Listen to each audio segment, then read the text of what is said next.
is how to build on that factor. And that's what the investors and those funding guys, they asked for. So scalability is something that we want to achieve. Is she there? Shalini, may I go, please? Sure, of course. So my product is costly, that I know and everybody know, but it can bring immense happiness and health to the family. But still there is a lag, like I'm not able to sell it as much as possible. It may be due to the COVID, or the people are going through the economical crisis. That can also be one possibility. But how to come out of this situation? No. Even people are don't want to try. They say just don't want to have no money. Okay, we'll see what else to be done in this area. And thank you. Let's kind of start, because otherwise we may not be able to cover everything. But thank you once again for being here. So what we are going to do today is we will spend a lot of time in understanding what are those basic skills required as a salesperson for us to grow and for us to make our sales grow. Now, we all think that we are where we are, okay? The way we are, the same manner, the sales should grow, but nothing should happen to us. So that doesn't work. If something around us has to grow, we are also a part of it. So it's all connected. If we are growing ourselves, then we will be able to influence sales to grow, our own teams to grow, and the teams will also get a very strong vibe from you when you are growing. So we will look at certain aspects of how we can build our sales skills, right? So I like this picture, and I thought this was very apt in this whole COVID environment, where a small little plant is coming up. And if somebody has not muted themselves, can you please mute themselves? Yeah. Okay. So this session is all about super sales skills. And one point that I want to make out here, which I was just talking about, is also that there is no business which has a future. Every business has people behind it. So people have a future. So if you're looking at yourself from a futurist perspective, from a growth perspective, that is when you will be able to influence your sales also to grow. So having said that, how many of you, and we can use the chat box, so just type a yes, how many of you are into sales as a profession by choice? Quickly, you have 15 seconds to answer. By choice, yes. Not by choice, no. Yes, yes, yes, by choice. Hi, Priscilla. Fantastic. Great. So if it is by choice, then you need to give yourself a clap and an applause, because we have been selling from our childhood, from the time we have been born. Every individual is a salesperson, right? And selling is not really about having conversation. It's not really, giving somebody and getting some money. That's not sales. So sales is a little beyond that. It is all about having conversations. It's all about what kind of relationships you're able to build and how you're able to find a solution to help people. Help their lives, help their companies, help their organizations, help their businesses. If you look at sales from that perspective, then it's a very admirable thing to do. Now, if we are looking at sales from that, how am I helping them? The orientation and the skills that are required within us are going to be very different. Yeah? So that is why I say good applause, big applause to everybody who has chosen this profession of sales, because we are all salespeople. No matter what we do, we are all salespeople. You are selling either a business idea or Any idea, if you want to buy a car, you have to convince your wife which car, which color, which model, right? That's selling an idea. So we are all into sales. So either you are selling an idea, or you are selling a product in retail, or as a company. You have a product, you have a business idea, like, okay, fine, we have a chit as a business idea. Now somebody is having a conversation and a communication. How to sell, how to communicate. That is selling. So either it is a business idea or a sales idea, or you're selling yourself. What am I doing? I am selling my own skills. So I'm also selling. So anything and everything in this world, either we are being sold something or we are selling something. If you're able to get that, then the appreciation of this whole profession will become different in the way you look at it. And if it becomes different in the way you look at it, then your approach towards it will change. So if we look at the new normal that we are facing today, which is all about COVID, what is happening? And COVID has really impacted everybody's sale. There is some kind of a slowdown, there is some kind of anxiety, there is depreciation. People don't know what's happening. The clarity is not there. The vision of the future is not very clear. But because of all this, what is happening in a customer behavior or a consumer behavior? Each of us have also made some changes in the way we become as a customer. So when we want to sell something, it's a very good idea to look at yourself as a customer first. What are you doing? When you have to go and buy something, what are the things that are going to play in your mind? Similarly, the same things will play in your customer's mind. So if we know what we are going to think about and how we behave, it becomes easier for us to relate it to the customer. For example, today, because of COVID, there is suddenly this whole feeling of, let's be careful, let's consume less, let's save money, let's not make those lavish expenses, right? Profits are important for everybody, for you and also for your customer. So if you keep that in your mind, the conversation that you're going to have with your customer will change. Significance replaces luxury. Now, Sandeep, I'm going to take your example. You are saying that your product is expensive, correct? Are you selling it as a luxury product? You're not selling it as a luxury product. So why is the expense coming into your mind?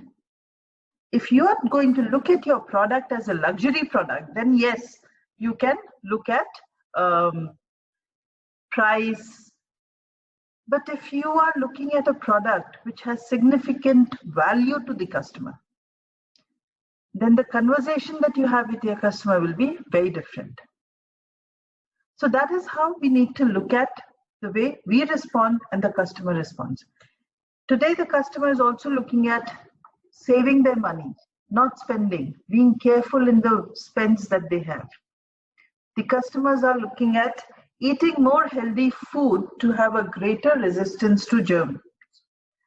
Right? Now, because COVID has really hit all of us, we really don't know how long it's going to be there, how it's going to impact our health, who's going to get COVID, who's not going to get COVID, who's carrying COVID. The whole world is different today. You don't even want to touch somebody or something out there because you don't know if it is carrying a COVID or not. So if you have changed your own behavior basis what's happening, your customer also has. So if you are in a business in that area, then yes, of course, there are people who will need to have a different conversation with the customer. And we will talk about it a little bit more. More home cooking, more gardening to grow vegetables.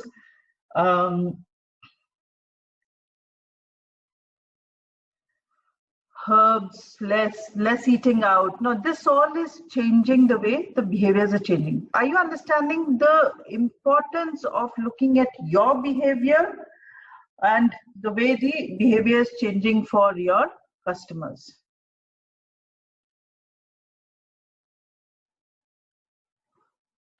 And then conscious of the fragility of the, so everybody is becoming very conscious of the environment, plants, animals, greenery. Everybody is conscious.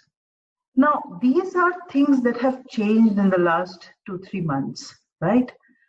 In this situation, how do you ensure that your business and your sales are sustained, maintained, and grow?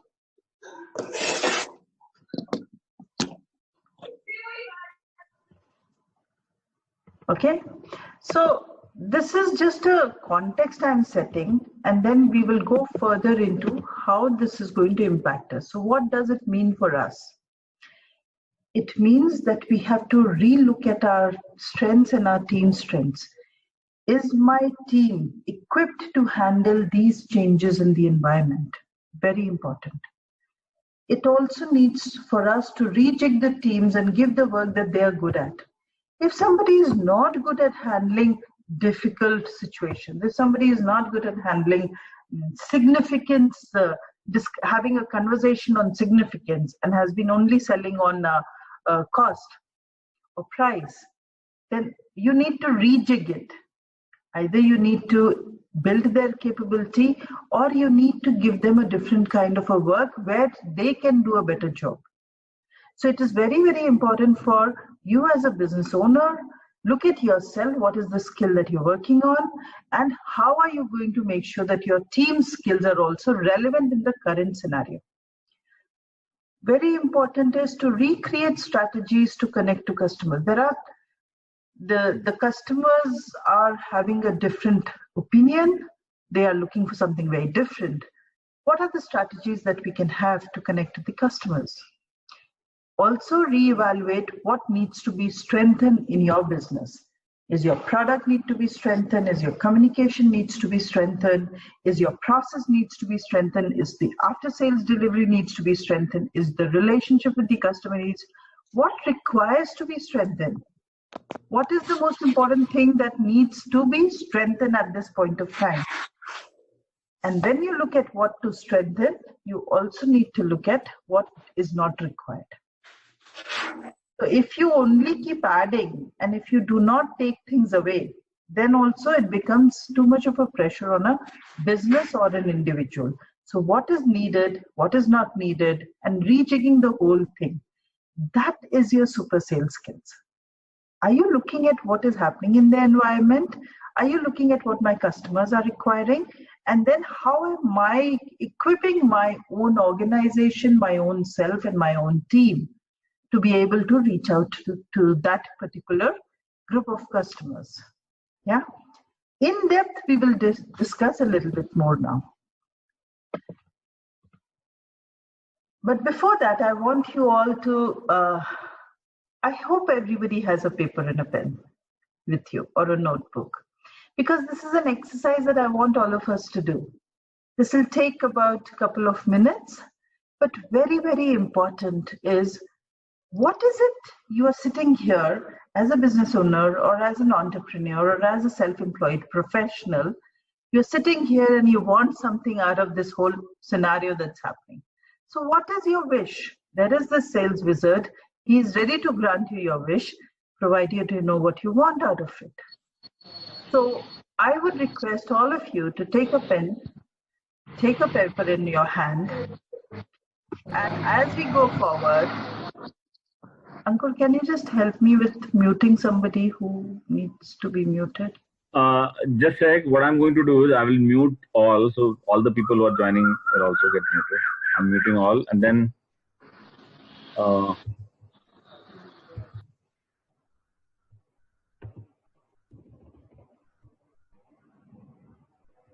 I want you all to do at your own tables, wherever you are.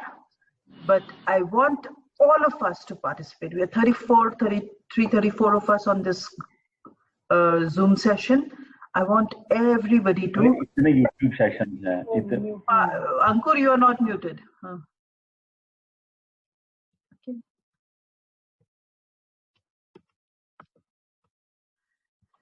So, are you ready? Then take a deep breath. Take a very deep breath. If you want, you can close your eyes and think, because this is the time to think. Imagine clearly the wish you have in mind in terms of your business and profession. Write it down. In short, write it down. What is it that you are looking for? What is the wish that you have?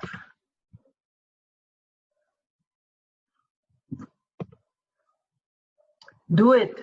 It will help. And then visualize what will happen when the wish is fulfilled.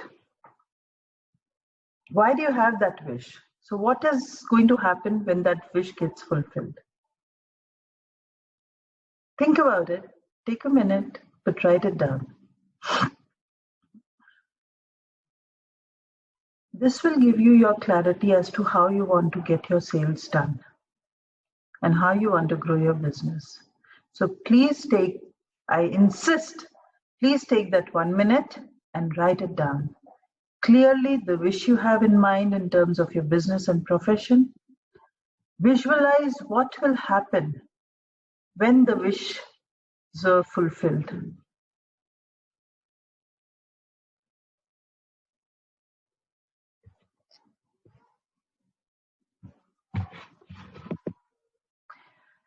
Then look at yourself and see what are the gifts that you have. What all is the gift available to you? What are your physical gifts, mental gifts, spiritual gifts? What you feel is a blessing that you have, and write it down. And we will see the connection, but just please do this. Think of all the gifts you have. Now, when I talk about gifts, physical gift means I have a healthy body, I have a healthy mind, I have resources, I stay in Bangalore, or I have an office, I have so many people in my team. These are all your physical gifts. Mental gift could be the way you think, your strategy. And spiritual gift is your belief, your faith, whatever comes to your mind. But please write that down. Then look at your own self and think of the different abilities and capabilities that you have. Darshan, right?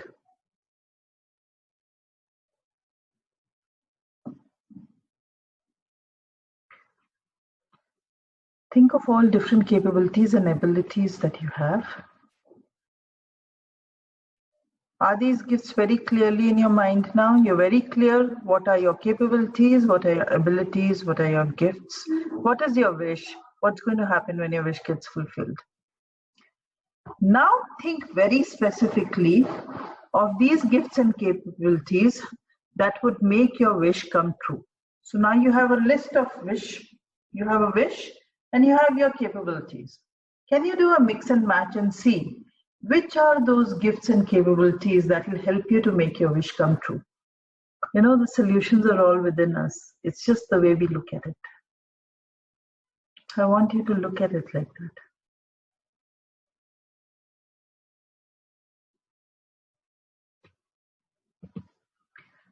Now think of all the people you might be able to help you to make your wish come true.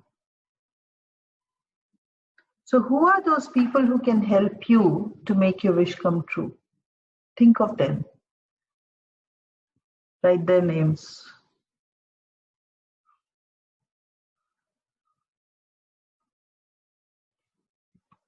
And think of what would you ask them to do and why they should help you. What are you going to ask them to do and why should they help you? I hope you all are doing this.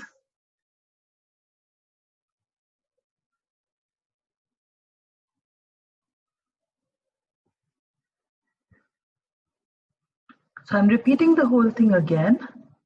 Imagine clearly the wish you have in mind in terms of your business and profession. Visualize what will happen when these wishes are fulfilled. What are the gifts that you have What are your abilities and capabilities that you have? Get them very clear in your mind. Look at specifically which are those gifts and capabilities which will help you to achieve your dreams or your wish will come true. Think of all the people you might be able to help you to make your wish come true, and think of what you would ask them to do and why should they help you. Why would they want to help you?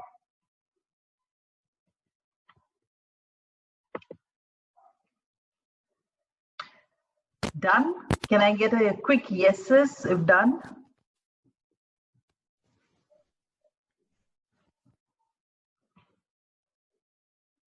Just type of done.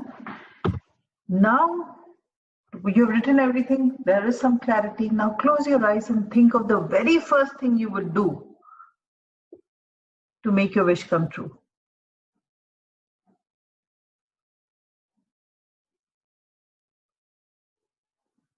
And write that down. Close your eyes and think of the very first thing you could do to make your wish come true.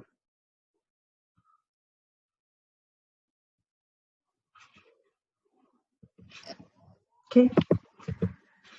So, if you have followed the wizard's instruction carefully, then your wish has already started becoming to come true. Yeah? It is already on the way now. Because we've got the clarity, we've got the direction. Let's move forward. Now, if we know what we want, very clear what we want, we know what we have. Let's move to more specific sales. The most important story of a sales performance is very simple. A great sales performer will sell 4 to 10 times as better than an average performer. So the idea is that you need to have a great sales performer. Now, a sales performer need not be the person who will go out and convince a customer. A sales performer could also be a customer service person. A sales performer could also be somebody who's interacting with the customer and building relationship. So look at it from that perspective. Don't just look at it, okay, fine, somebody is going to carry the stuff and go and sell it. No. Anybody who's related and connected to the entire process of sales is doing sales for you. So you may get a great sales, but if the person who's handling the service bit of it is not good, then that also falls flat. So it is important to have that clarity. And when you have great, best sales performers in all aspects of your business, the person who's getting customers, the person who's handling customers, the person who's servicing customers, the person who's closing customers, the person who's doing follow-ups, the person who's building relationship, all of these, if they are great in their own places, then you are going to get 4 to 10 times more business. It's as simple as that. So, another very important thing is, why do we need these great performances? Because customers not only buy from them, they buy more and they buy often from them. They are the ones who will start referring. The customers will start referring because of this great performer. So if you want more customers, then these are your customers who are happy with this great performer. They are the ones who are going to get you more business, and many times. These great performers also produce business with better margins. So you have different line of products. They will be able to contribute where to cut cost, where to reduce expenses, how to do it better, how to simplify the process.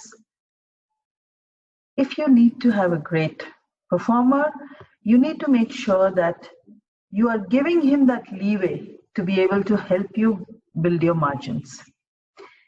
Also, they are the ones who build loyal relationship with the customers. So it is not that you have a job, you get a person and you fit the person to the job. A great performer will look at what the job is required and then build himself to fit the job. And that is what a great salesperson has to be. So Piyush, are you able to get this? I hope. Yeah? Shiva, Piyush, are you all there? Now, there are certain sales myths that we carry, and it's very important for us to understand these sales myths so that we don't fall into the trap and we are able to build better sales team as well as better salespeople around us. Right. So, great. So, we believe that high performing sales comes with a person who has a great experience, but not really, not necessarily. It's a myth. There is no correlation. A young guy, very energetic, could also give you great performing sales. So don't go by, I have so many years of experience so I can get better sales. Don't fall into that trap. It will help you to take better decisions. High performing sales and education, if a person is highly educated, he's going to get great sales, not necessarily. Sales is an attitude. Education, experience, and everything else can kind of just add to it. But a person who's never studied also can be a great salesperson. So we need to keep that in mind when we take certain sales decisions and certain decisions related to people. A great salesperson can sell anything is also a myth. So Shelly ma'am, sorry to interrupt. I have a small question here. See, so basically, you're absolutely right that experience doesn't make you a good salesperson. I totally agree. But then, see, this I face from my personal experience. Okay, a lot of time, the other person.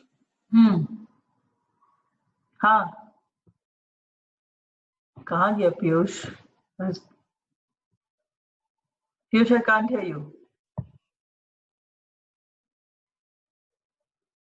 Hello. I can't hear you, Piyush. Okay, you come back when you get reconnected. We lost him, right? Let him come back. Okay. Now here I want to just give you a small little example to prove what I'm saying. There was a company which had a great... the person wants someone experienced.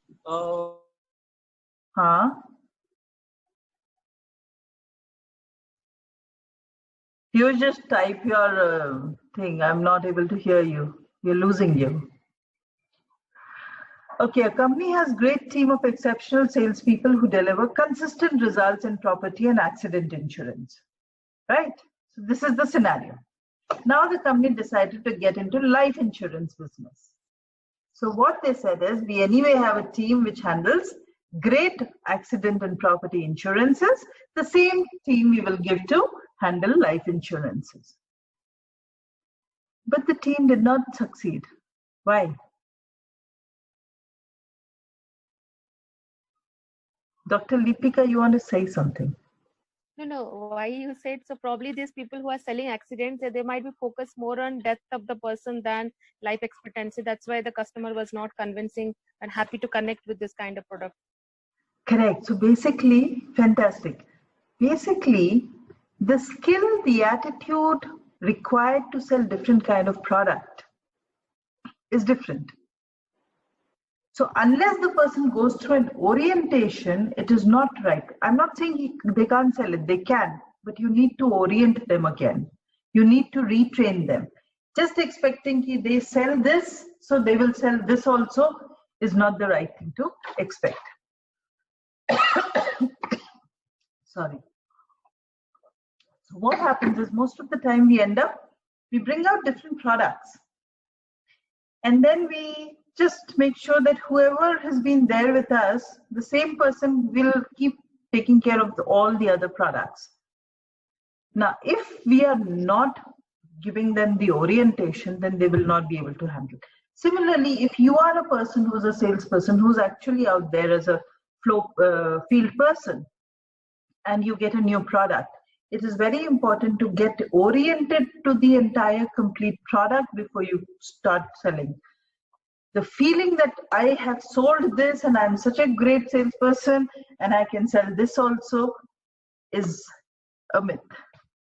That is what I wanted. So when you take certain decisions about sales, you need to keep this in mind.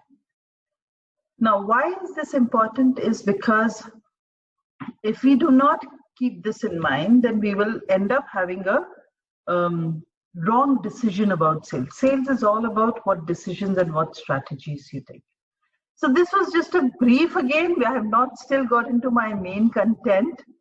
This is just a brief so that these are things that we keep in mind as now we move into the main, what we are focusing on. So if you look at high performers, we talked about high performers. They are the ones who drive your business. Now they are the people with strong empathy. If you are a high performer, or if you want a high performance from yourself, you need to check within yourself, are you having that strong empathy? Are you able to pick up what the other person is feeling? Now, we are not very feeling emotion people most of the time, especially salespeople. Salespeople are supposed to be hardcore, aggressive, assertive people. But they are also required to connect, build relationship, relate with others, and communicate, which is a very strong empathy is required there. People with strong command also feel comfortable imposing their views on others. Now, generally, it is understood that you cannot be commanding, right? But that's an average understanding. Normal people, so 95, 98% of the people will say that you should not be commanding. But if you want a great performer, great performers are those 4%ers. If you really want to create those 4% into 10%, you need to have people who are comfortable to command. They don't feel that I'm imposing my views on somebody else. So, but it's a very interesting blend of empathy and command. If you command without empathy, then you become a very aggressive person and then people don't like you. High performers have a blend of both empathy and command. So they understand you, they relate with you, they understand your emotions, they understand your feelings, and they still come out and command and tell you, I am telling you, just go ahead and do this. And the other person doesn't feel bad. So this is a very interesting skill that a salesperson needs to have, where it's a blend of empathy and command. So sometimes empathy will go up, sometimes command will go up. But this blend needs to be balanced, otherwise you will break relationships. High performers don't break relationships, so they are able to balance this whole empathy and command, right? Another very important thing about high performers is the strong patterns that they exhibit in their life. Some of the patterns that the salesperson has is motivations. They are very, very, very vocal and very exuberant in terms of people motivation. The way they impact others, the way they get commitments. There are some people, and you know those people. Some of you are already sitting in this session who are like these people. But the point is, if you are like that, how many are you making like yourself? How long can you just take the engine and get the train running behind you? You need to have more engine so that the train can become bigger.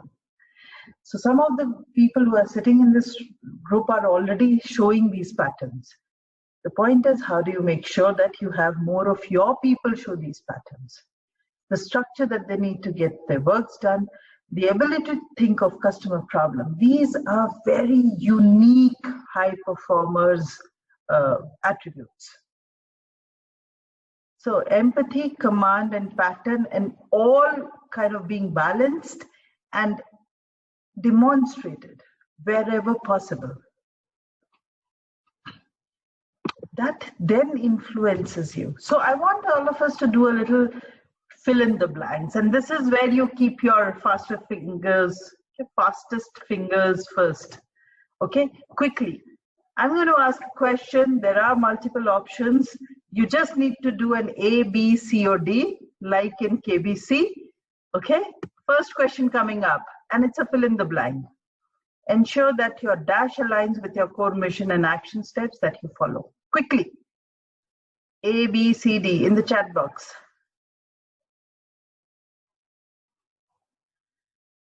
Quickly, I don't see too many answers coming. Fast.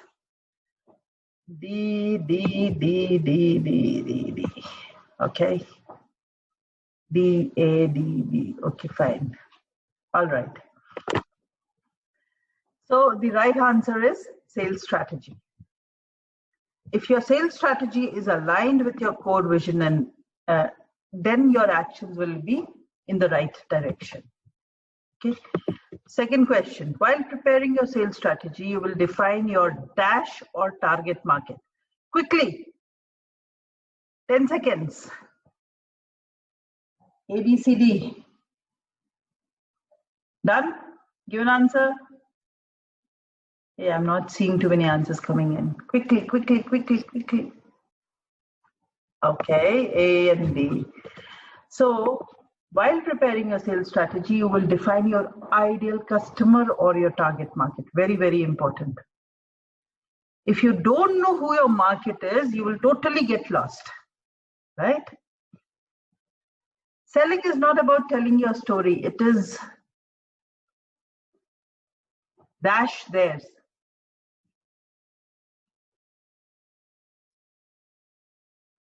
B, B, B, B, B, B, B, B, B. Very true. It's listening to theirs. Find the dash. What do they need and how are you going to solve their problem?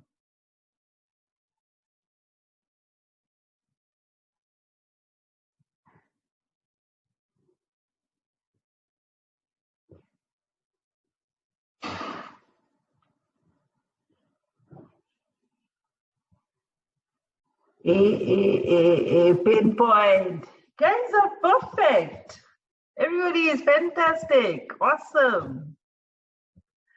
Okay, some more. Let go of your dash. Make it about your customer, then the money will flow. Let go of your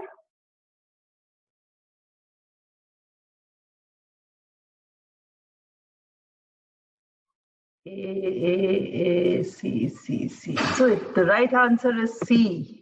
Let go of your agenda.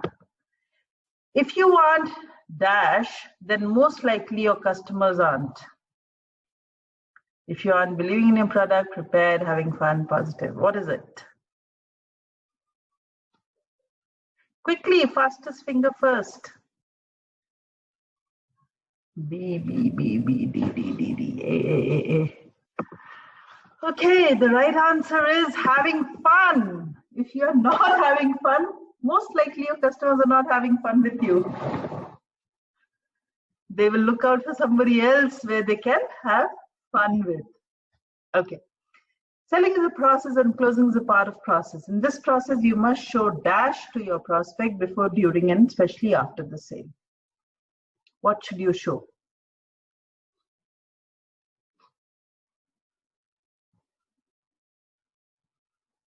B, B, B, D, D, D, B, B, B, B, D. Yes, you have to show value. Otherwise, they're not going to stick with you. Why should they come and buy from you? Why should they take your idea? What is in it for them? Now, we all know this. We all know this. How much are we able to practice? That is the crux. Okay, last. As a supplier, you need to stand out in your customer's mind due to your... Let me see, this nobody will get. Actually, this answer is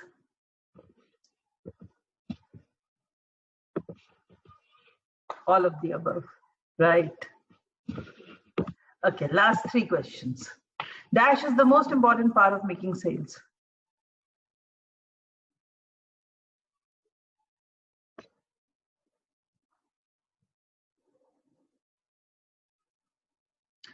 B, B, B, D, D, D, C, C, C, D, D, D, B, B, B. It's D. Now, are you all looking what answer you have given? Is it actually matching with the answer which is there? And if there is a gap, then that is the point that we need to clarify within yourself. 10th question. Dash is the most important selling point of the product. Features and specifications, customer service, price, or benefits. What?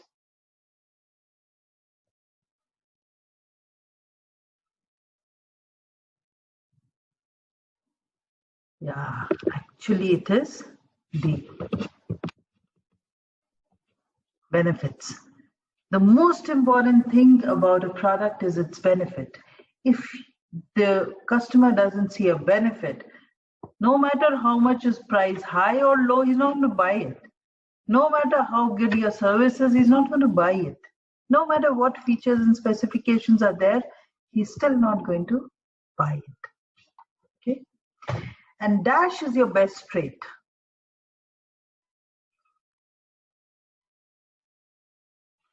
And this is my trick question.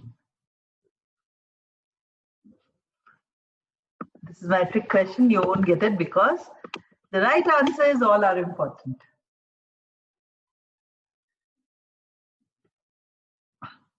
Okay. Now I want you all, do you want me to go through these questions again? If you want me to go through these questions again, let me know, and you note down which are the ones you didn't get the answer for. That area is a clarity that you require. I will go through all the questions quickly, just very quickly. These are the questions. See what answer you gave and what is the right answer. If there's a gap, note it down. That's a clarity you need.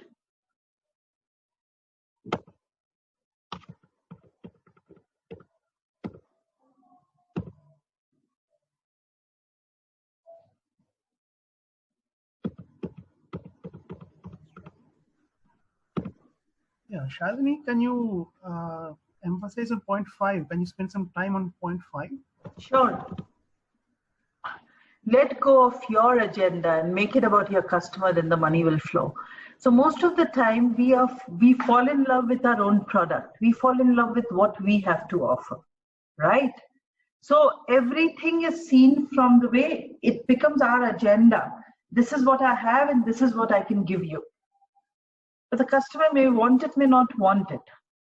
So most of the time, this is where the gap comes in from our perspective and our customer's perspective. When we are so much in love with our product that everything becomes our agenda. So what is required is to take a step out, detach yourself, and then see it from a holistic perspective. It could be your product, it could be an idea, it could be a service, it could be an offering, it could be your pricing, everything. But important to detach, because the more we are going to attach, the more it becomes our agenda. And our agenda will not help the customer to take a decision in our favor. Does that help, Umesh? Right. See, for any service, okay, the agenda is the outcome. Right. Right. So, Yes. for example, I'm buying insurance. Yeah. I need that security, that quick service, and promise that when I'm in trouble, that guy will be there and he'll be helping me out. Correct. I think. Okay. So that is Correct. the core agenda. That is your agenda as a customer. But if Sanjay Shetty is selling you the insurance with an agenda of making money and not helping you, then that becomes a problem for him. I understand. So considering that, let us say I have a beautiful product and I'm looking for certain type of a customer. And for some reason, a customer came to know about me and he came to me. Now, my agenda is in the best interest of the customer. Right. But for him, yes, he wants the best service and etc. But he's bringing in a different aspect. Now, his agenda is like, for example, get the service for a lesser price. Correct. How do we match it? We cannot match it, right? Correct. That is where your strategy will come into place. Okay. So your agenda is to help him. Correct. Your agenda is not to sell to him. Okay. What is your agenda? Your agenda is that how can I offer my service to this customer who needs my service? Right? Yes. Okay.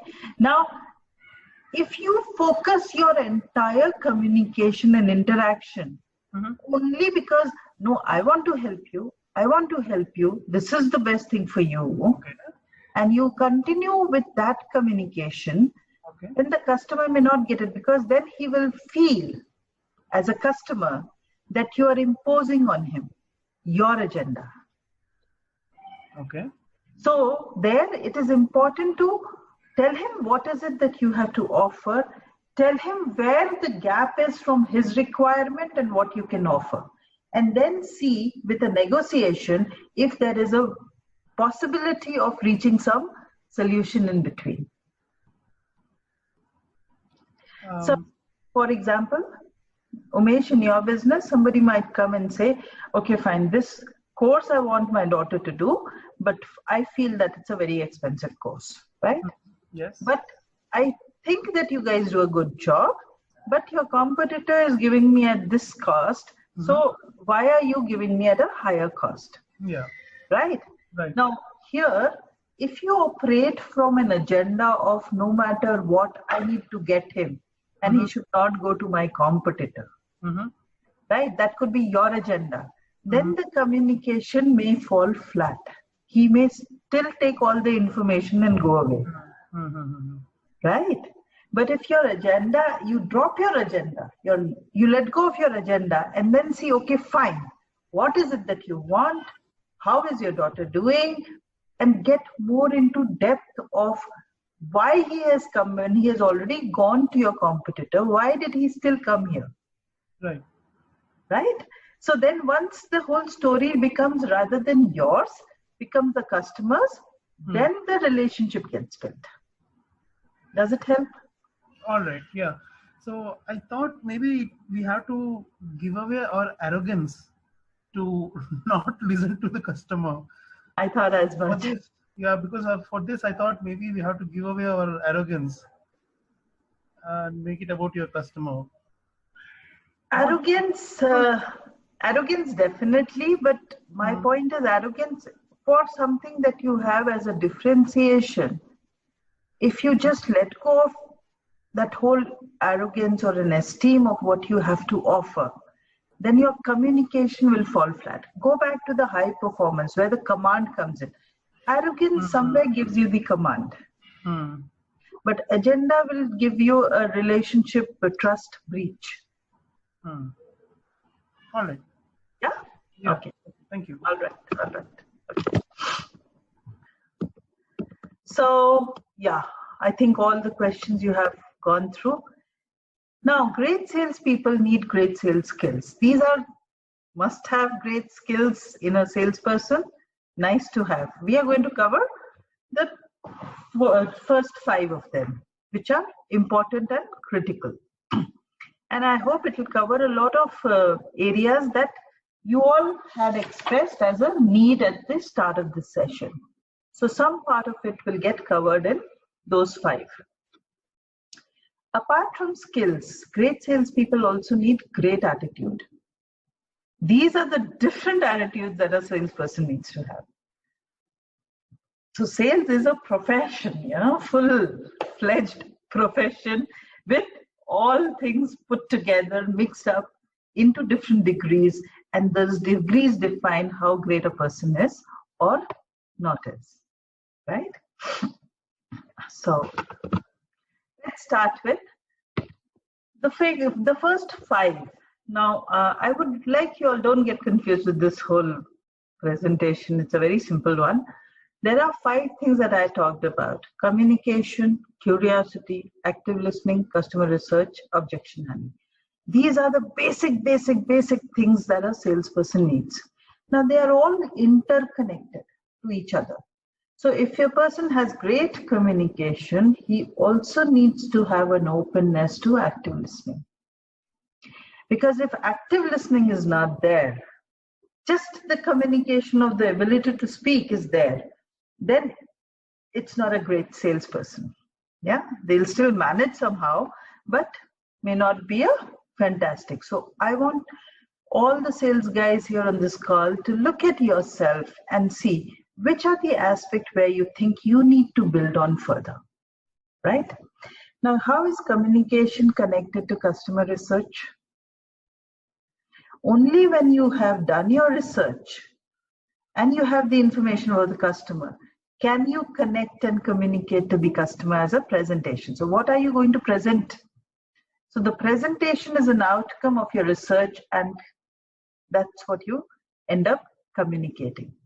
Similarly, when we look at active listening and objection handling, if we are not listening to the customer, we will not know what is his real problem.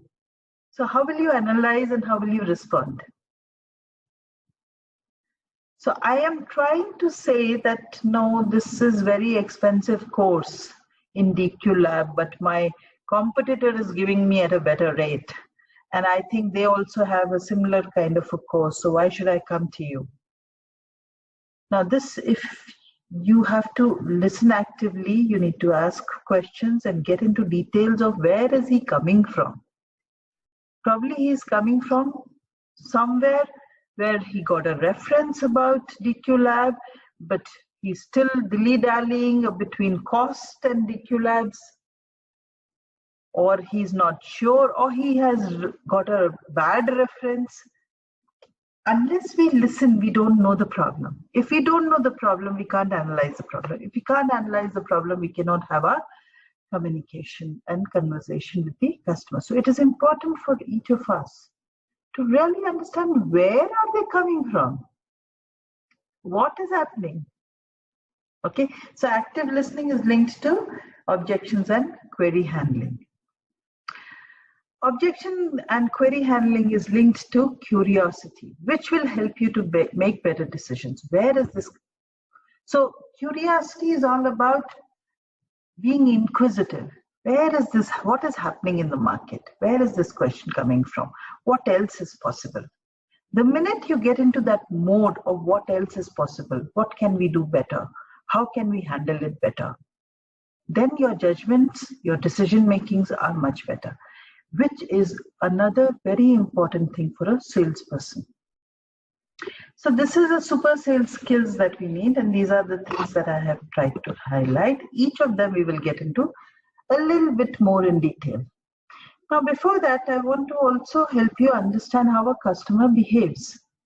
A customer or a consumer places a very high value on what he's already using, or what he knows about, or what he has heard about, right?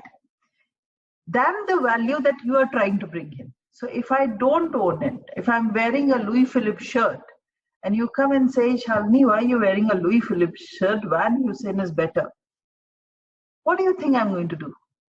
Immediately I will reject your idea. Why? Because I am wearing it. It is something that I'm owning. I have a connect with this. Now you can't come back and tell me, no, no, don't wear a Louis Philippe, wear a Van Heusen. I will reject it. Because most of us are usually skeptical about a new product performance. We don't know how the other product is. This one I'm using, I'm comfortable, I'm happy with it. If you want to get the customers to change their behavior, you need to do something very different. Yeah? So, if I'm already wearing a Louis Philippe shirt and you want me to change, I don't see a need. No, a shirt is a shirt. Why should I change? Okay, so I'm satisfied with my existing product, and I'm also very happy with the status quo. Things the way they are is good, right? So if you want a customer change, a behavior change, they need, and you need to communicate, and they need to outweigh the current what they have to what you're presenting at least 3 times. So if they are able to see the benefit 3 times, then only they will be able to probably make a change in the behavior. So what we do is we present 1 area, 2 areas. Sometimes we present more. When we present more, when we convince more, when we touch different aspects, then the change in behavior happens in our customers. So we need to understand that. Similarly, when we are looking at companies, so there are 2 different behaviors.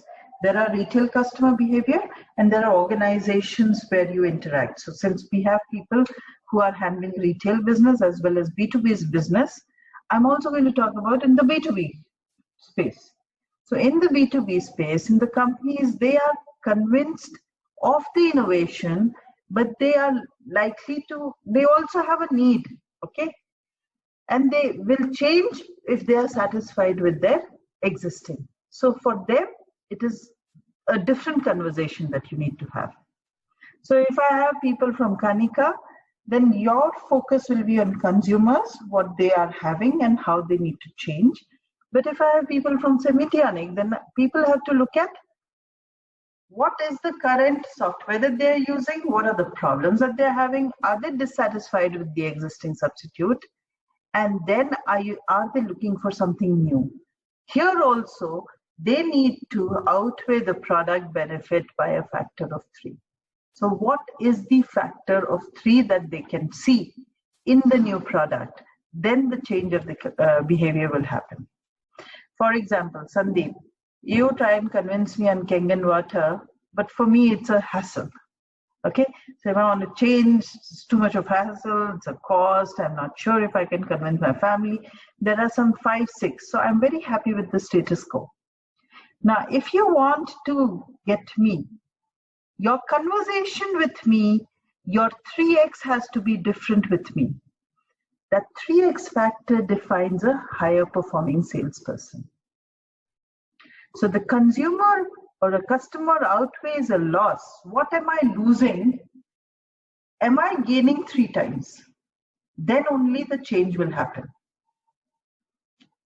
I hope this helps. And that is why we sometimes struggle. That I have told him everything and still he is not taking. Because he is not seeing if there is a loss and then a benefit, which has to be 3 times.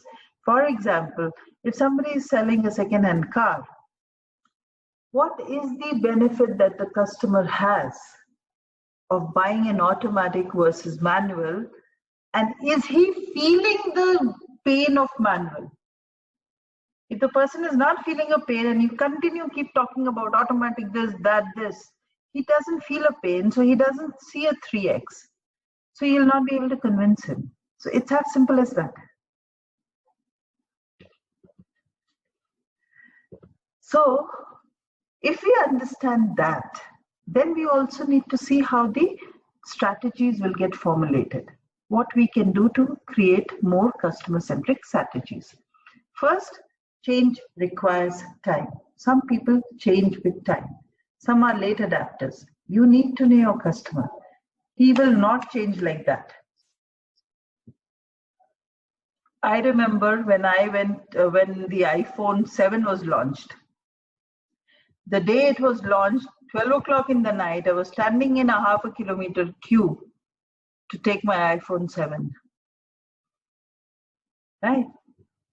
I'm an early adopter, if it is something to do with this kind of a phone. Yeah. But if you want me to take Kangen water, probably I'm a very late adopter. Probably when nothing else is available and only Kangen water machine is available is when I will go for it. So as a person who's selling to me, do you know this part of me? Do you understand me as a customer? Is very important. Now, if you know, then you need to be patient with me. So one of the strategies is to be patient and expect a slower adoption from customers who are like that. Now, if you expect a slower adoption from a customer who is basically into technology, wants the latest thing, wants the highest possible visibility with the latest gadget, and you are being patient, then you'll lose the game. So, knowing your customer, what is his interest, where does he take faster decision, where he will stall the decision, all of us have it. Similarly, our customers also have it. Yeah. Strategy 2, strive to create products that offer 10 times the benefit of current so that you are able to take care of the 3x3 effect. The 3x effect you can counter. So how do you show the idea, the business idea, the product? What is it offering 10 times more? Only then you will be able to get the customer to pay attention to you. Okay, then the resistance change will come down when they see the benefit. Like today, if somebody comes and sells me that phone, which goes drr, drr, drr, you really think I'm going to buy that phone? No, because I know that that's not going to make any difference. So there must be people still selling those kind of phones, and I really don't know how they're selling it. But if you want to come and sell me the latest, the high end, probably I'll buy it like this because I see the benefits 10 times more. Seek out consumers that are not currently using similar products. So that is the way you go to find out newer customer base. So Shida, you were asking about newer customer base and expanding your business. Probably this is the way you need to look at those people who are not using similar products. And similar products you need to define. Are they into wealth management? Are they into similar things? There is a big market or a customer base which is doing nothing. What about your younger generation, people who have just got into earning? How are we going to reach them out? So when you start looking at seeking customer base from a different angle, you will get more ideas. And that could be leading you to a higher growth in your business. Seek out early adopters and believers in your product. Now, I have a friend of mine in this call, Vibhesh, and he's into Ayurvedic product and natural product and stuff like that. So there are a lot of people who are now moving into natural therapy, natural products.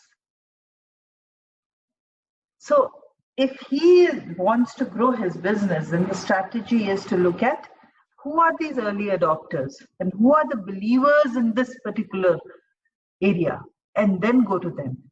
Just because you have a product and you go and talk to everybody about organic and natural and all, it's not going to work.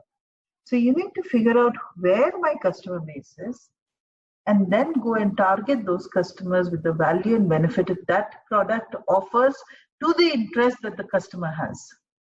It's all a mix and match. It's all a fill in the blanks. We have all studied the fill in the blanks and the mix and matches. Sales is all about that. What is the gap they have? Fill it up with your product. What are the things that they are looking at and you have? Do a mix and match. It's as simple as that. If you remember your fill in the blanks and mix and matches, I think you will get quarter of the sales strategy done. Yeah. And the fifth one, seek what is the new trend in the market. Now look at Zoom. What they did. When lockdown happened, the whole world kind of shut down. What did Zoom do? Everybody is today using Zoom. We are using Zoom. What did they do? They looked at customers who are new to a particular activity and then promoted their products. And then word of mouth took over. So something new that's happening. Are you even aware of that? Are you looking at it? What is the new trend? See, so many of, all of us have seen, no? Masks. Nobody would have even thought about it. Today, mask is a big business. Somebody picked on it. So seek what is the new trend in the market. Sanitization, pedal sanitization. Jai Kumar's team is there. I mean, do you really think 2 months back you would have been thinking about anything like this? No. But what is happening is, how are you quickly changing your strategy to look at what is required? Now, DQ Lab, doing online sessions. Fantastic. That's the way to go. What is the new trend and how are you leveraging it? If you continue to sit and wait and see and watch, this is the way I've done it, so this is the way it's going to happen, probably strategy 5 may not work for you.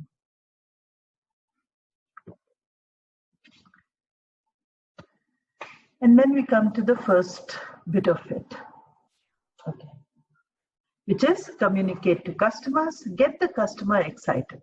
So I have built the entire context. Customers want to know before, after, and what is it that is bridging. Simple. If you're able to communicate that much and able to take them to a 9x, three times more of their loss, they are with you. Customers have their biases. They will always overvalue the benefits of what they have to what you offer. How are you countering that? Your product may be fantastic, but as a customer, I am having something, I love that. How will you make me change my behavior? So at every touch point of the customer, you have to make that happen. The first important part is how positive are you approaching it? How positive is the conversation with the customer happening when he first gets into touch with your organization, your product, your business? Okay, so when you meet somebody, or when some salesperson meets another customer, what is the positive comment that you're able to give? How are you able to, make the person feel good? It's something like, I find it very easy to communicate with you. Fantastic. Now you're telling it to that person, it's so nice to talk to you because I find it very easy that you understand what I'm trying to say. Now when you go and talk to a customer like that, he has to live up to the image that you have. And it's a very psychological thing that works. So how are you using, these customer conversations? So you meet a customer and you say, it's always a pleasure to meet you because you're such a positive person. Now what will happen? Now, he may be not really a very positive person, but you have an image of him being positive. He will try and live up to that image.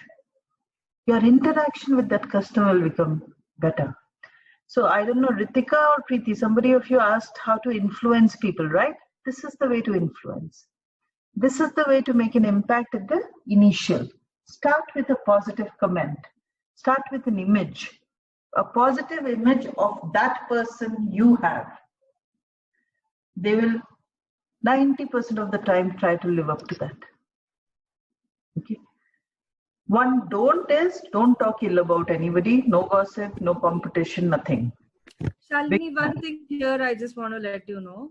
If you are talking to the customer for the first time, how can you say that, are you an N2 person, or how is that? Because you will be talking to a person for the first time. Very good. Then first few sentences, is there an image that you're getting created? If you're looking for something good, you will see something good.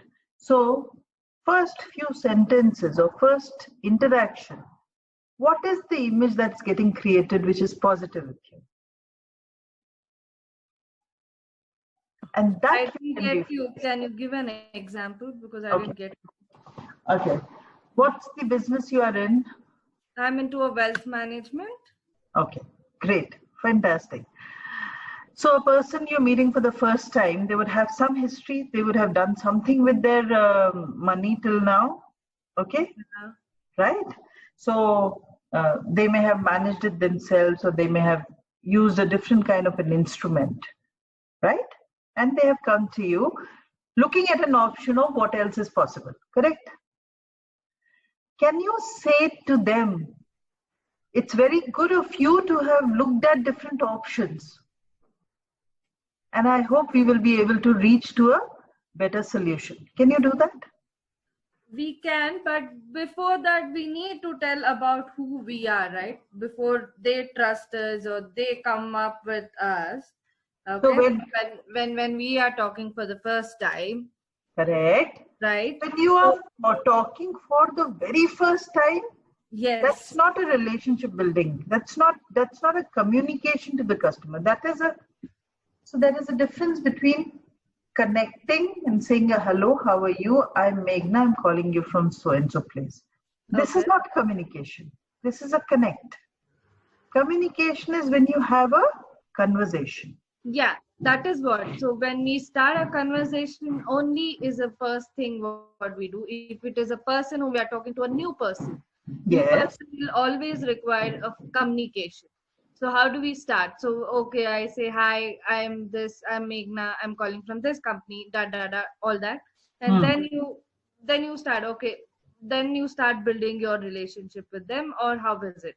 Correct. Then you start building a relationship with them. You will ask them something. It depends. Is it a cold call that you're doing? You have been referred, they have reached you. All these situations will have a different outcome to the conversation, right? So if it's a cold call that you're doing, then your conversation will be very different. And so, do you have time? Or when is a good time? When can I talk to you? That's your cold calling. Correct? Yes. If you already have received his information from, say, your CRM, okay? And then you are calling him and saying, we got your information, you have reached out to us, I'm calling in that response, your conversation will be different. Okay. There you can say, I'm very happy, it's very nice to know that you're very interested in our product, and I hope that we will have a very fruitful. So instead of directly getting into the product, build a positive image for that person. Okay. Which they have to then live up to. These are small little techniques, but they help. They go a long way in building your relationships. Okay. Yeah? Yeah. Does that help? Yes. Okay. Awesome. Then the other one is don't talk ill.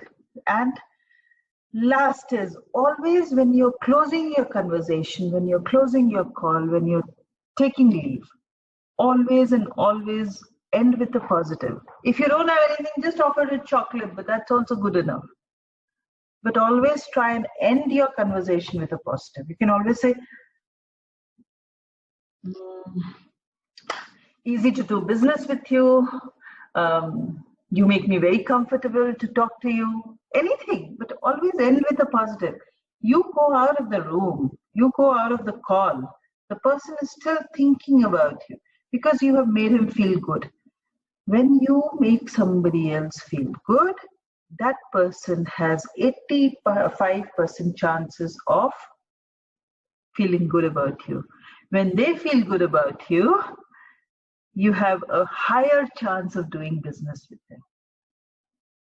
So how do you make somebody else feel good? Start with the positive, end with the positive.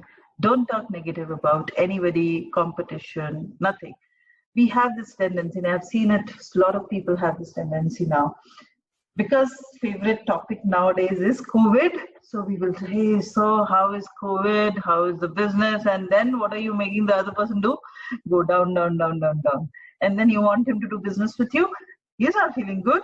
You're also not feeling good. How are you going to go and do business together?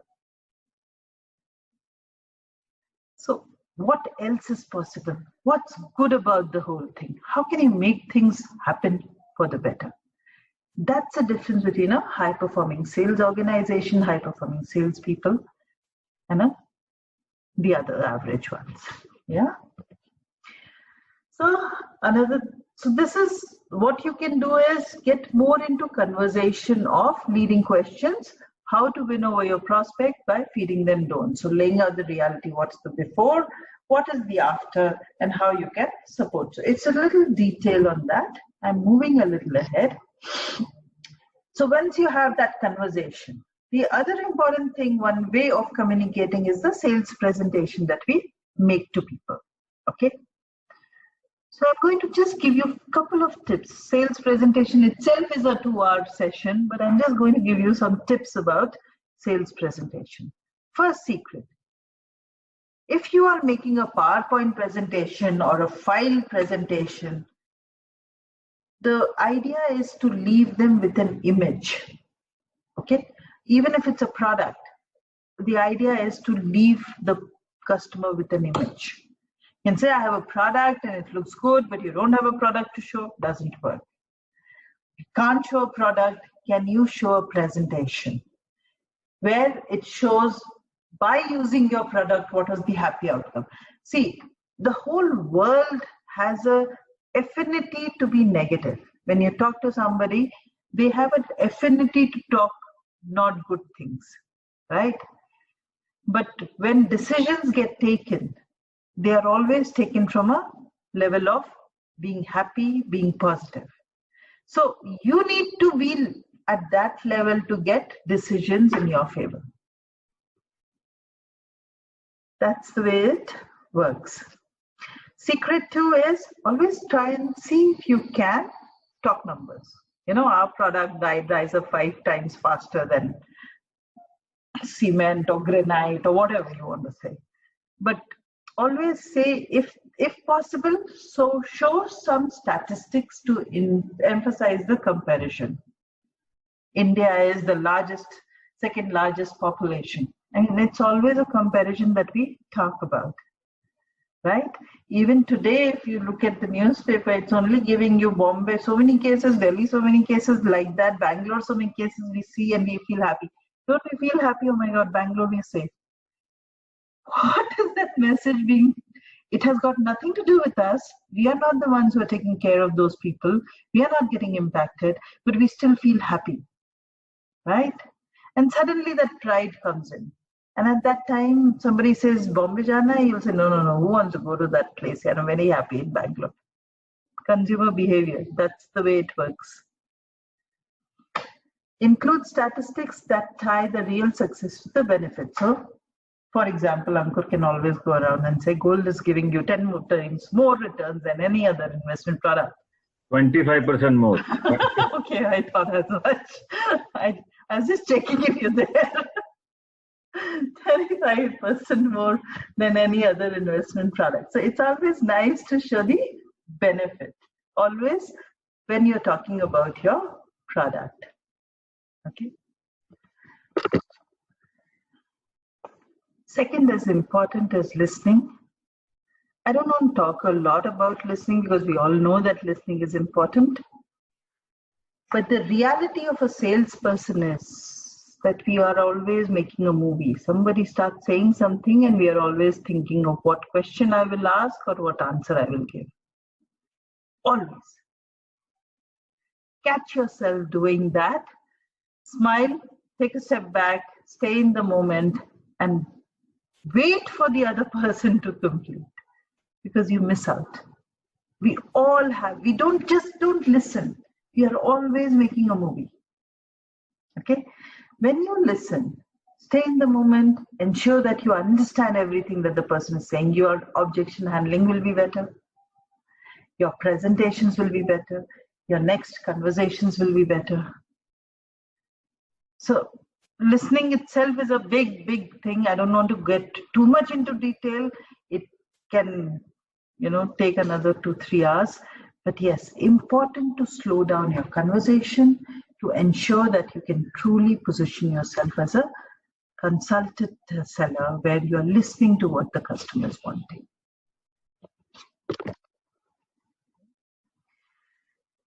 Important one is customer research. This is something that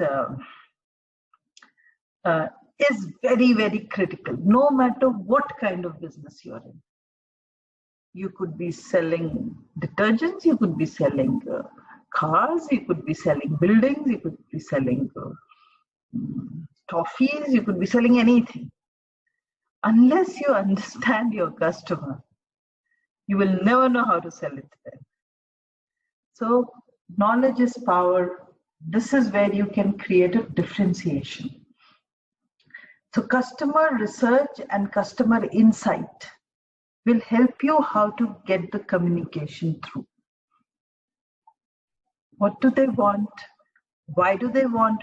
What do they want? And how can you help them get what they want? So the why bit comes out of customer research.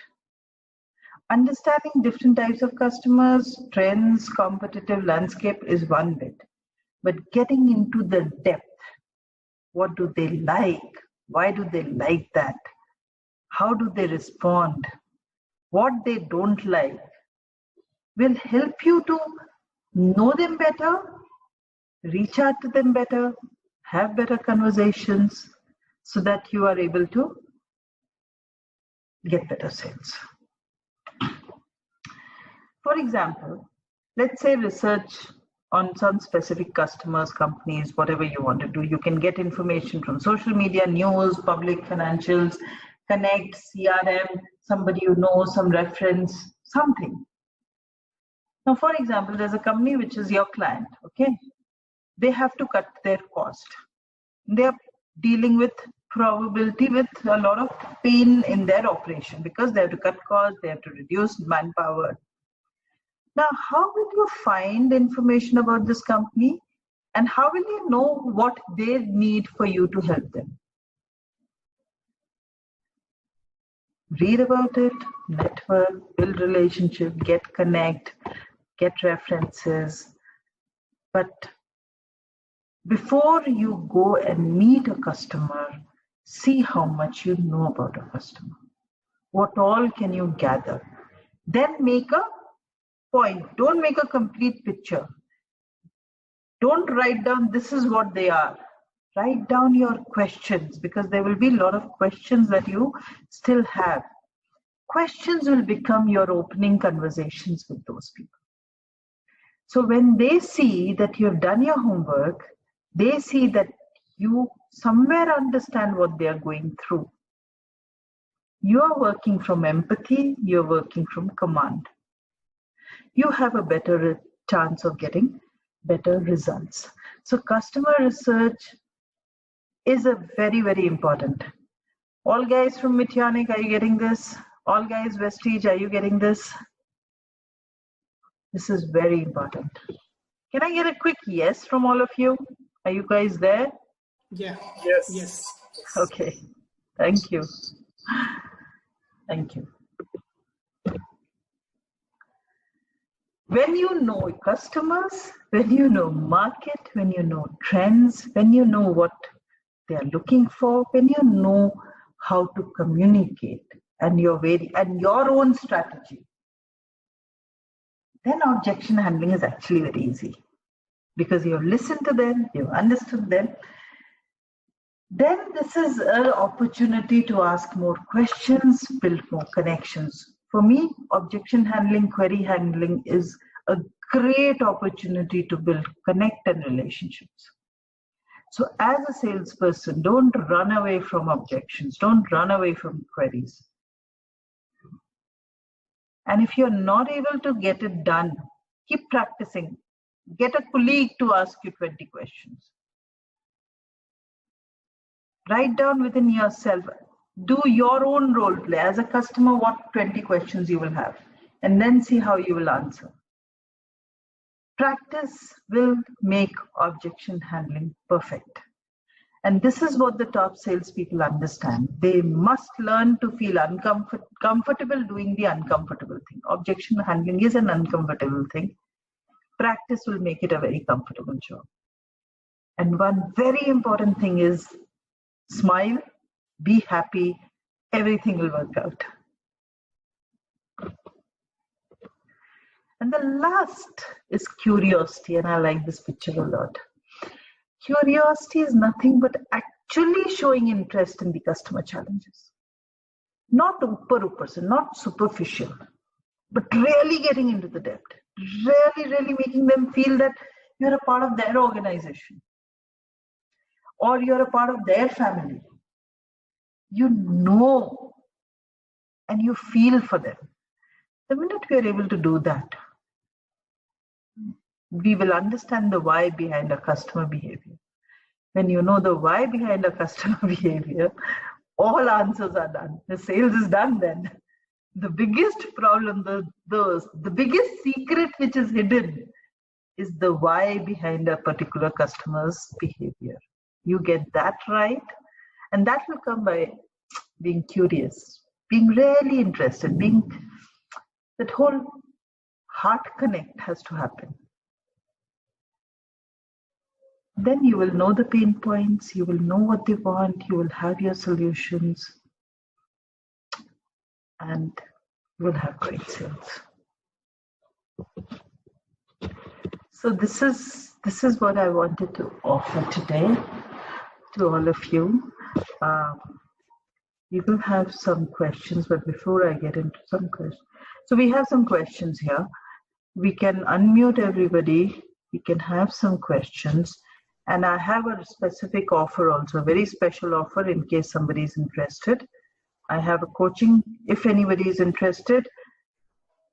Today, if you take it, it is at 2,999. Otherwise, the coaching sessions on sales, one-to-one coaching sessions are 20,000 bucks, 3 sessions. So that is in person. Since we're doing it on Zoom, this is the offer that I have for individuals. If anybody wants it for organization, I can do 3 Zoom sessions of 60 minutes for participants covering this, but this can be customized also. Whatever is specific for the organization, this can be done. Usually I charge about 80,000 for a 2-day session, but here I'm offering it for anybody who's interested for this much. But let's come back to the questions now. Do you have any questions? And did some of your queries get handled? So Jayant, yours was a very typical one. Are you still there?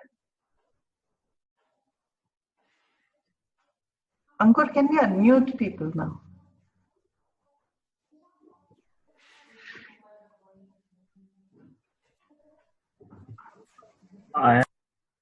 Finally, they have to unmute. Yeah. Okay. You can unmute yourself, but did you find value in what we discussed just now?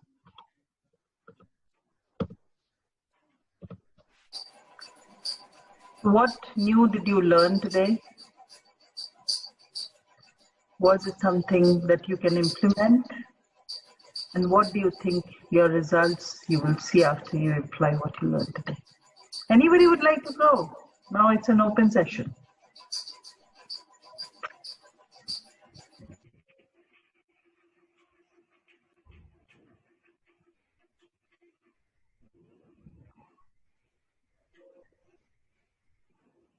Hello? My God. I spoke for 90 minutes. Nobody is ready to speak for 2 minutes. Yeah, I am ready to speak. I learned a very good thing today. Communicate to customers. A bit of that I was doing that before means you saw here is your world, this is where you are, and then show him the picture, okay, what it would be, right? And if it's like that, how would you like it? And then bridge the gap and tell them, okay, here it is. Okay, this is the solution. You can bridge the gap between where you are today and where you want to reach. That was a real good thing. I got a structure. I was doing it, but unstructured. So I got a structure today. Thank you. Fantastic. Thank you so much, Vish. Thank you. Shalini, I learned basically about how to talk to a new person. The way you explained was very interesting. Thank you for it. Thank you. Great. I hope it will help you. Please immediately apply it. Yeah? Sure. I will. Thank you. Perfect. Okay. Hello. Anybody? Any questions? Piyush, all your questions, doubts cleared? Jayant? Ma'am, I have a question here. In the same thing, communicate to customers. Before, what you have written there is, here is your world, right? So, can we talk about the pain points in his world? If he sees the pain point. But then my confusion goes there that the moment we start discussing his pain points, the energy will come down, right? It will be like negative connotation. You don't start, let him start. Okay. You don't start and show him his picture. Let him see his own picture. So then like if he's seeing a pain point, yeah, then you can simply ask him, are you okay with it? Do you want to do something about it? And then your product or your solution comes into place. Yeah? Little more explanation on that time. I couldn't get it clearly, please. So if I ask you, Vibhesh, is your current reality what you see? What do you see? You probably come up and say that there is some kind of a pain. True. Okay? True. I just ask you, are you okay with that pain, Vibhesh? Not really. Do you want to do something about it? Sure. Have a solution. But then many Can times I when show you a solution? true. Yes. So what I have done is I have made you realize that you have a pain. You have realized it yourself that you have a pain. That pain is a loss that you're feeling. Now the solution that I provide you will be 3 times more. Okay. You will be able to see that exponentially. This pain is not okay with me, but I am able to see there is a solution which I will, then your behavior may change to go for it. Okay, Yeah? got it. Yeah, yeah. Thank you. Okay. Yes, Chetan, where are you? I'm here only. How did you find the session today? It was good. I think that exercise was pretty good. And in fact, for that only, I came in a separate space and started writing. Basically, just to think over like what you exactly want and mapping your capabilities. And one thing I didn't understand at that time was the first that mental and spiritual thing that you mentioned that you possess. I think you asked us to segregate.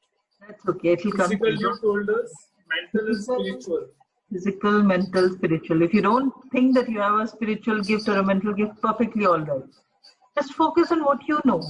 There's no point me telling you. It is important that what you know. Dr. Lipika. Any questions, ma'am? No. Actually, thank you so much, Salini. Actually, this is practically a first sales session. I took it after 9 years of being in business. So, thank you so much. A lot of insight. I really like that word empathy, command, and kindness that the salesperson would have. And there are a lot of things that is new, which we knowingly, unknowingly we are doing, but we can try to polish those kind of skills. Thank you so much. It was very good session. Fantastic. Thank you so much. A lot of things I'll be applying going forward. A lot of work to be done actually, I see. So thank you. Great. So if there are no questions, then we can close the call and you all have a fantastic Saturday evening and a Sunday. And thank you so much for joining in. Really appreciate it. Thank you for letting me be a part of this. Thank you. Thank you. Thanks a lot for this. Thank you, Shalini. Thanks, Shalini. Thank you, Shalini. Thank you so much. Bye-bye. Thank you, Shalini. Thank you so much, Shalini ma'am. Bye-bye. Have a good day. Bye-bye. Hope you guys got it now. You get the targets done for this month. Definitely. Definitely, yes, ma'am. Yeah. We are on it. Can I add 25% higher to your targets now? Definitely, yes, ma'am. Yes, we are on it already. Fantastic, Shiva. Great. Thank you so much, ma'am. Thank you so much for the next session. Yeah. Thank you. Thanks, Shiva. Bye. Bye. Thank you, everyone. God bless. Have a great weekend. And connect to me in case you want any more info. Thanks. Thanks, Umesh. Thank you, Shalini. Thank you so much. Bye. Thanks, Santosh sir. Thanks, Sridhar sir. Bye-bye. Jai Suma, now I'm seeing you. Thank you, ma'am. It was a nice session. Thank you. Learned how to communicate with the people, with the customer. Exactly. Great. You'll do that? Yes, ma'am. I'll do that. All fear gone? Awesome. Fantastic. Great. Dinesh is also Dinesh sir. Dinesh sir? He came. Yeah, he came and then he's there. He's there. I'm not sure if he can hear us. Ritika, did it help you? Oh, she's left. Okay.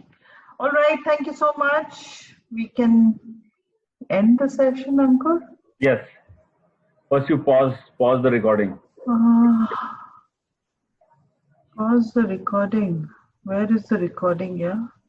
The below, share the screen के बाजू में, share screen के बाजू में. Next to share screen. Below chat, Zoom में